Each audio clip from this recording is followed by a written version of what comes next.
Radio Kédou, le journal avec Sotelma Malitel.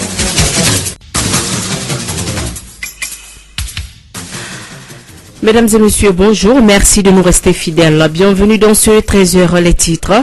Les assaillants ont encore frappé le contingent tchadien de la MINUSMA dans la ville d'Aguelog. Le bilan fait état de 10 morts et 25 blessés. Le Mali a célébré hier les forces armées maliennes. Les femmes ont reçu 860 logements sociaux en guise de reconnaissance pour notre pays.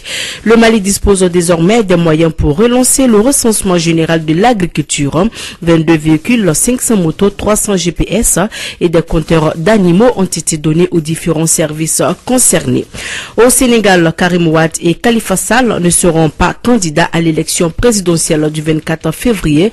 Leurs recours ont été rejetés par le Conseil constitutionnel. Bienvenue dans ce 13h. Mariama Kouyaté est au microphone.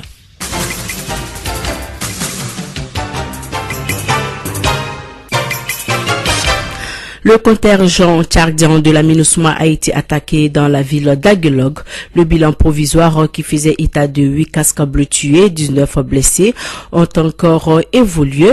Pour l'heure, le bilan est de 10 morts et 25 blessés. L'attaque a eu lieu au nord dans la région de Kidal où évoluent les forces étrangères. On en parle avec Kassim Traoré.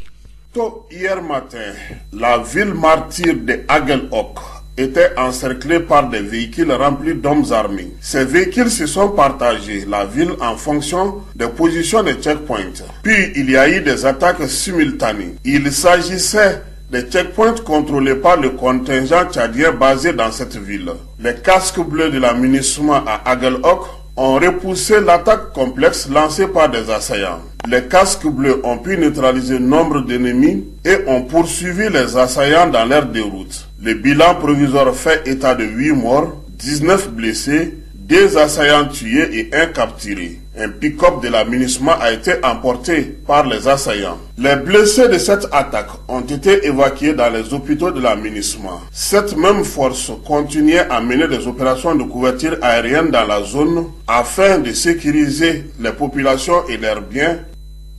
Je le disais tantôt, 860 logements sociaux pour les forces armées maliennes. La cérémonie de remise symbolique s'est tenue dimanche. Le coût total des travaux s'élève à plus de 29 milliards de francs CFA. Reportage à Runaba. Le programme consiste à viabiliser les sites d'Ekati, Kamila et de réaliser 1000 logements dont 800 de type F3 DAL et 200 de type F4 DAL. Pour l'instant, 860 maisons sont achevées et les reliquats 140 seraient en cours de démarrage selon l'entreprise d'exécution des travaux. Ce programme de logements sociaux consiste à améliorer les conditions de vie des militaires et de moderniser l'appareil de défense nationale. Parallèlement au programme précédent des logements sociaux ouverts à tous les Maliens, celui-ci vise à loger décemment les familles des soldats. Les bénéficiaires joyeux s'en félicitent. Chef Mamadou Papadem. De quel corps? De la gendarmerie. Je suis à la brigade territoriale de la gendarmerie de Gologane. Très content, très content. Je ne sais pas, le mot me manque vraiment pour l'appréciation. Parce que vraiment, avant nous étions en location, mais maintenant, avec les logements sociaux en tant que bénéficiaire, tu seras à l'aise là-dedans. Tu vas mettre dans ta famille. Il y aura moins de dépenses. Mon nom c'est Kapura Oulewatou Konaté, je suis à la transmission, direction de transmission. Oh, ça me donne la joie seulement, ça me donne la joie. Je suis très content pour trouver ces logements-là, je suis très content. Moi c'est Madame Kone Awasila, veuve de Fé Salif Yatigi Kone, de la section de la gendarmerie nationale du Mali. Qu'est-ce que ça va changer dans votre vie désormais? Beaucoup de choses parce que nos Maliens ont combattu sur le front. Le président nous a offert ça, donc on ne peut rien dire, juste un remerciement. C'est tout. On n'a pas de mots à lui dire, vraiment. Merci beaucoup. Je suis Djiba Mohamed Traoré, personnel civil du génie militaire. Un logement, c'est capital. Un logement, vraiment, c'est essentiel dans la vie d'un homme. Un homme qui a une famille, vraiment, il faut avoir un logement. De nos jours, le logement c'est très cher à Bamako. Quand tu arrives à avoir un logement social. Ces logements sociaux sont cédés aux bénéficiaires au prix de 13 millions de francs CFA pour un F3 et de 16 300 000 francs CFA pour un F4. À l'image des programmes antérieurs, les remboursements s'étalent sur une période de 25 ans sans intérêt avec des mensualités. L'attribution aux bénéficiaires a été gérée par l'armée.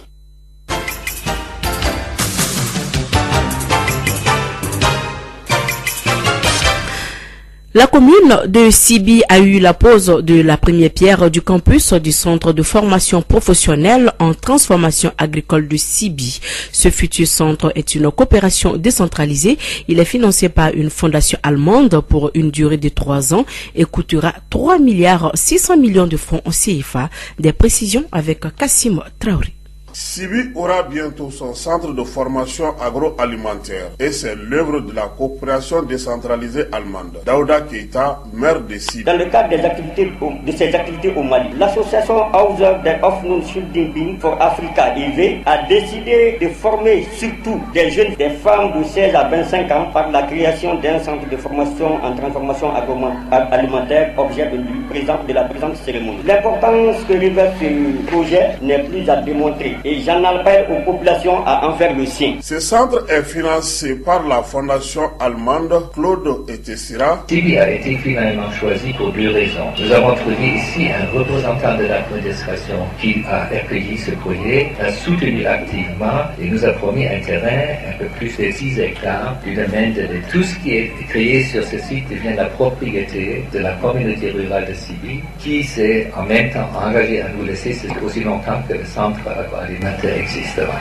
L'ambassadeur d'Allemagne au Mali ne pouvait que se réjouir de cette coopération décentralisée. On doit continuer avec cela et je peux vous encourager et je peux vous assurer que la République fédérale d'Allemagne, en tant qu'ami du peuple malien et tous les Allemands qui ont été une fois sur la terre accueillante au Mali, vont continuer de vous soutenir pour que ce beau pays, notre Mali, que nous aimons, va avoir son économie. Pour le ministre de la Jeunesse, de l'Emploi et de la Construction citoyenne, porte-parole du gouvernement, le centre répond aux préoccupations des autorités maliennes. Amadou Koïta. Il n'est pas superflu de rappeler que le sous-emploi est un problème généralisé qui touche les femmes et les jeunes ruraux. C'est pourquoi le gouvernement du Mali s'est fixé comme stratégie une croissance plus stable et créatrice d'emplois durables. Cette stratégie de croissance est axée sur le secteur agro-silvo-pastoral et la diversification agricole. Elle définit aussi la formation et l'insertion professionnelle, notamment celle des femmes et des jeunes ruraux, comme l'une des priorités du gouvernement. La cérémonie de pose de première pierre a été agrémentée par des mélodies locales des chasseurs de Sibi en présence d'un public de grands jours. Enfin, le Mali dispose des moyens pour relancer le recensement général de l'agriculture. Pour rappel, le dernier mois a passé. Le dernier recensement du secteur de l'agriculture date de 2014. Pour donc démarrer les activités très bientôt, le ministre de l'Agriculture a procédé à la remise des matériels aux différents services concernés. C'était le vendredi après-midi à la cellule de planification et de la statistique. Le ministre de l'Agriculture, Dr Nango Dambélé, nous donne des précisions au micro de Fonta Diakiti. La présente donation, c'est pour relancer les activités du recensement général de l'agriculture. Et il y a plusieurs structures qui concourent à ces recensements, notamment les structures du ministère de l'Agriculture, les structures du ministère de l'Élevage et de la Pêche et le ministère de l'Aménagement du Territoire à travers l'INSAT. Donc moi, je suis particulièrement content aujourd'hui parce que ça fait longtemps que nous cherchons à réussir le minimum de moyens pour permettre à la CPS de finalement commencer ces recensements qui tient à cœur au Mali. Je dois vous dire, normalement, chaque 10 ans, on doit procéder à un recensement général du secteur de l'agriculture. Malheureusement, pour des raisons diverses, nous n'avons pas pu le faire et Dieu merci. Grâce à la ténacité, surtout du directeur de la CPS. Depuis 2 ans, il est insistant, il est constant et finalement, je crois qu'on va pouvoir démarrer ces activités. Le président de la République nous a instruit de faire la typologie des exploitations et pour pouvoir adapter le programme de mécanisation aux besoins de chaque type d'exploitation. Ça, c'est déjà une première application des données qui vont sortir de ça. Deuxièmement, nous saurons à peu près comment évoluent les exploitations en termes d'équipement, en termes de superficie, en termes de rendement. Et vous ne pouvez rien faire en termes de planification si vous n'avez pas les données de base. Et ce sont ces données qui vont être actualisées aujourd'hui.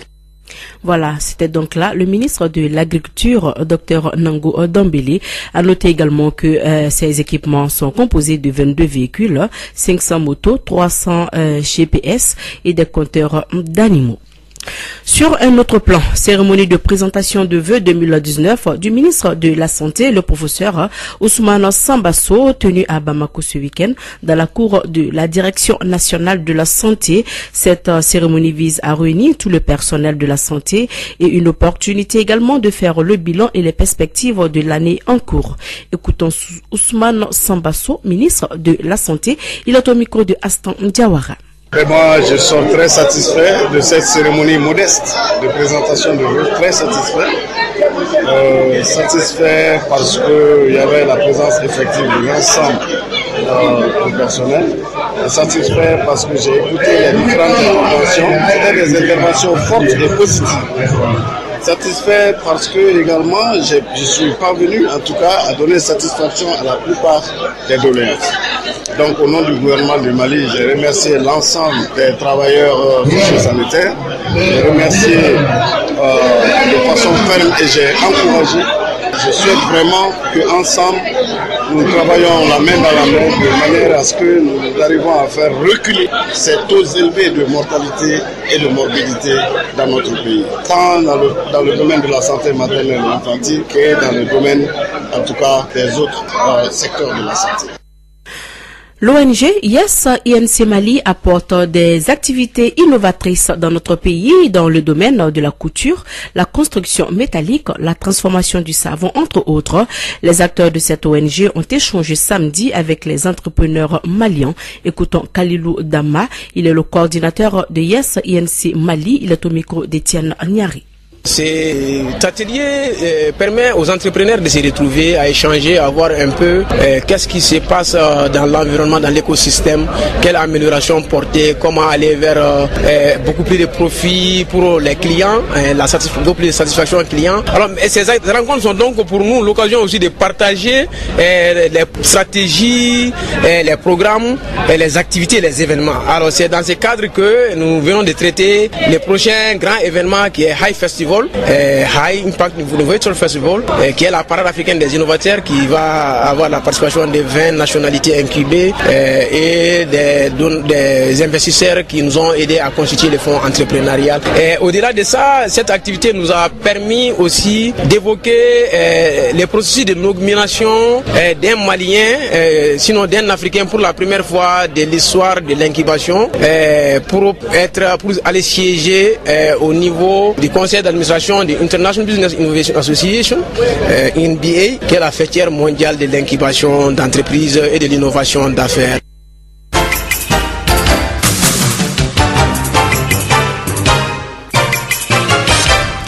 Voyons à présent les nouvelles à l'étranger. On va au Sénégal. Karim Wade et Khalifa Sall ne seront pas candidats à l'élection présidentielle du 24 février. Leurs recours ont été rejetés par le Conseil constitutionnel qui a publié la liste définitive des 5 candidats retenus dans la nuit de dimanche à lundi.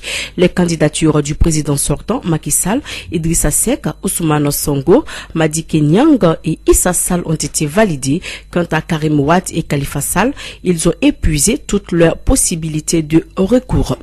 Présidentielle également en RDC, la Cour constitutionnelle a confirmé la victoire de Félix Tshisekedi. La Cour rejette également le recours déposé par Martin Fayoulou. Avec plus de 38% des voix, Félix Tshisekedi remporte donc le scrutin devant l'opposant Martin Fayoulou. L'Union africaine renonce à envoyer une délégation de chefs d'État à Kinshasa ce lundi, comme elle l'avait annoncé.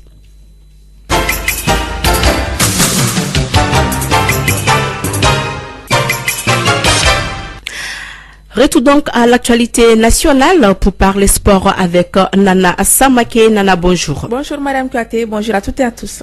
Le championnat national, la saison 2018-2019, a donné le temps ce week-end en faveur de la première journée. Chez les dames, au Palais des Sports, Salamatou Maïga, l'Atar Club de Kidal a battu le Tata de Sikasso 86-36 et la S Commune 3 s'est inclinée devant le Stade malien 62-90. De son côté, la S Commune 6 a pris les meilleurs sur l'USFAS 53 à 43, tandis que le Djoliba Athletic Club a surclassé l'AS Police 61 à 58. Chez les messieurs, toujours au Palais des Sports, l'USFAS a dominé les stades maliens 75 à 57. L'AS Police s'est imposé devant l'AS Real 62 à 59. Victoire également de l'Atar Club de Kidal sur le Djoliba AC 88 à 58. À Kaï, le Sigui de Kaï a difficilement battu le CRB 65 à 54. Alors, Nana Samake, parlons en football à présent. La CAF vient de procéder au tirage au sort de la phase de poule de la Coupe de la Confédération. Un tirage au sort qui a réservé des groupes à tendance très nationale ce lundi. Les 3 clubs marocains, dont les Raja de Casablanca, tenants du titre, se retrouvent dans le même groupe, tandis que les 2 représentants tunisiens en lice s'affronteront aussi, tout comme les 2 clubs zambiens. Ceci dit, voici la composition des 4 groupes. Dans le groupe A, on a les Hassania Agadir du Maroc, l'AS Oto du Congo, la Renaissance sportive de Berkane du Maroc et le Raja de Casablanca du Maroc.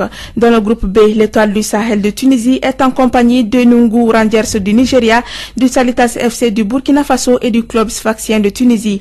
Dans le groupe C, on a les Esco United de la Zambie, Asante Kotoko du Ghana, Al Hilal Obeid du Soudan et l'Enkana FC de la Zambie. Dans le groupe D, enfin, le Gormaya du Kenya est en compagnie de Na Hussein Dey d'Algérie, du Petro Atlético d'Angola et du Zamalek d'Égypte. Mariam Kiati. Voilà, merci Nana Samake pour ces informations sportives. Sur FM cette édition, le rappel des titres.